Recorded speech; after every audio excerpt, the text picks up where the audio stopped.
Resurrection is difficult to picture, literally.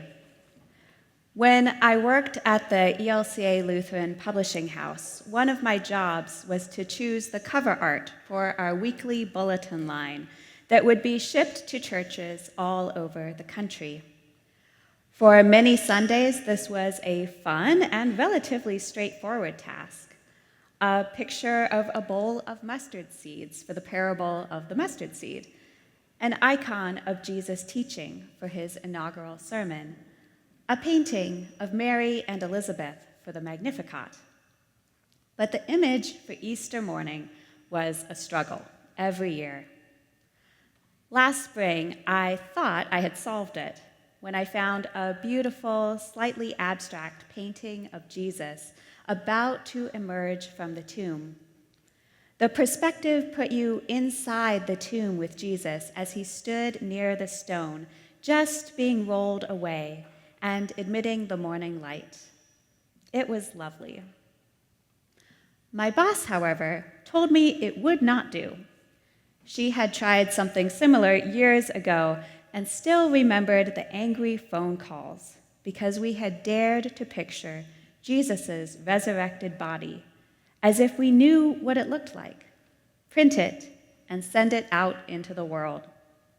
Stick to lilies and sunrises, she said. Do not try to show resurrection, because we don't know what it looks like. The Sadducees today are asking for some details about how to picture resurrection. They come to Jesus with a very specific and highly unlikely scenario. The law of levirate marriage determined that if a man who was married died childless, his brother should marry his widow and have children with her. In a patriarchal society, this served the dual purpose of making sure the woman would have a home and preserving inheritance through the male line for the deceased man's property. In the Sadducees' scenario, though, this law is taken to the extreme, as a woman is married to 7 brothers in succession and outlives all of them, finally passing away herself. So what are some things that we know about this woman? Well, first, she was tired. She had been married off and moved too many times in her difficult life. Secondly, she knew too much grief. Even if her feelings toward the brothers varied, she had loved and lost too many times. Third, she probably spent many years feeling unwanted in her marriages and in her various homes, knowing her presence was there out of obligation to her first husband. And finally, she probably didn't exist. Given these things, I find Jesus' answer to this scenario fascinating because Jesus takes the woman seriously. He knows she's likely hypothetical, but he still sees her, and the first part of his answer is spoken out of care for her. Immediately, he highlights 3 things. She is present in the resurrection because she is deemed worthy. She is wanted there. She will not be married off again, but has a permanent place as a child of God. And for this person who must have felt that death followed her, there will be no more death, not for her or for anyone she knows and loves.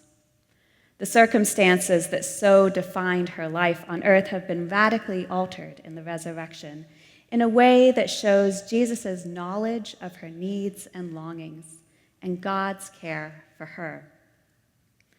When Jesus pictures resurrection, he speaks first of relationship and of needs met.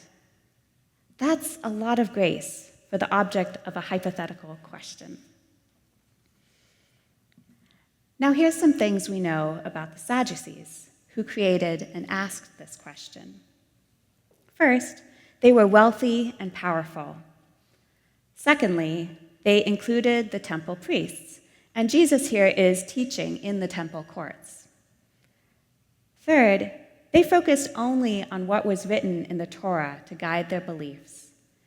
And finally, as today's gospel points out, they did not believe in the resurrection of the dead. The Sadducees were not asking Jesus this hypothetical question in good faith.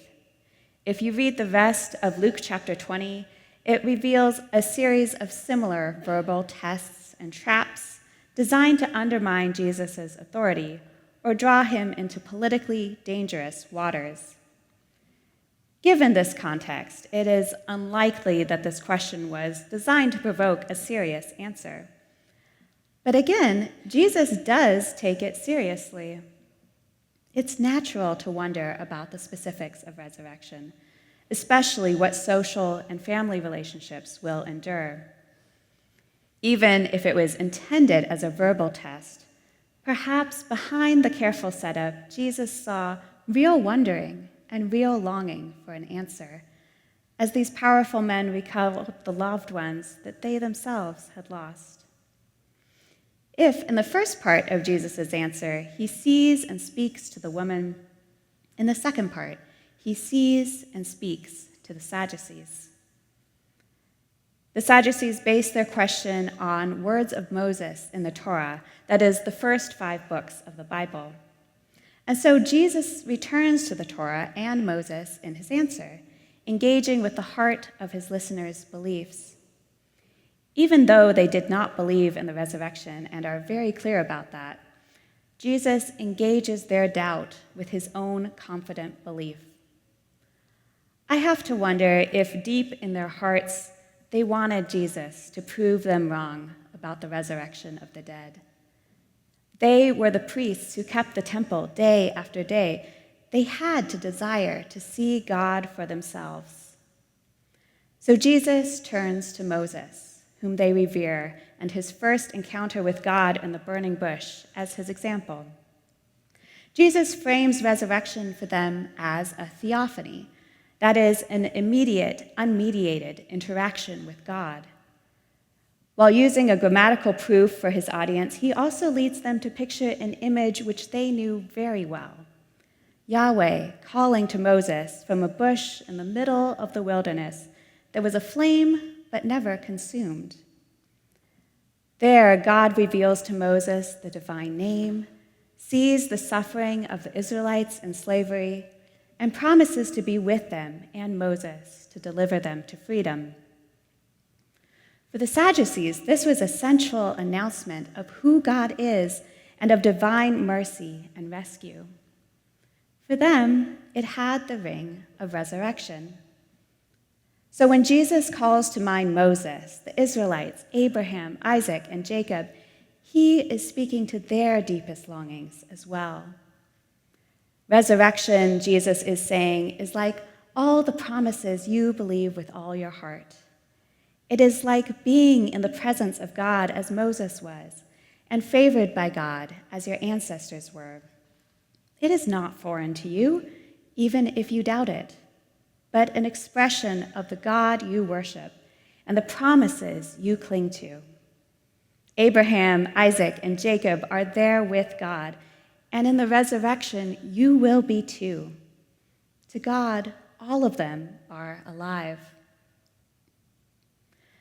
There is an immediacy to how Jesus speaks to all of our longings for a glimpse of resurrection, and especially about the aliveness of the dead.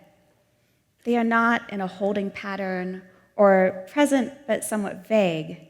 They are right there, interacting with God. This perspective pulls us back from our time-bound experience and invites us to experience life and time from a God's eye view.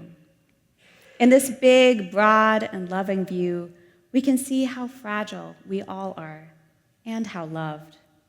We are not alone, but God is vibrantly present, like a burning bush, and desires our presence too, both now and in the resurrection.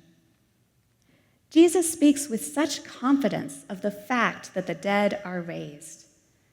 And while this may be a mystery to us, we know Jesus, and we know that we can trust in what he says. Because finally, here are some things we know about Jesus. He sees all people and takes all our lives seriously. The grieving, hypothetical woman, the powerful, inquisitive men, you and me, and everyone who has lived and died. He believes in resurrection, deeply trusts in it, and has experienced resurrection life. He has an immediate and sustaining relationship with God the Creator that gives him confidence in meeting death, and he wishes to share that confidence with us.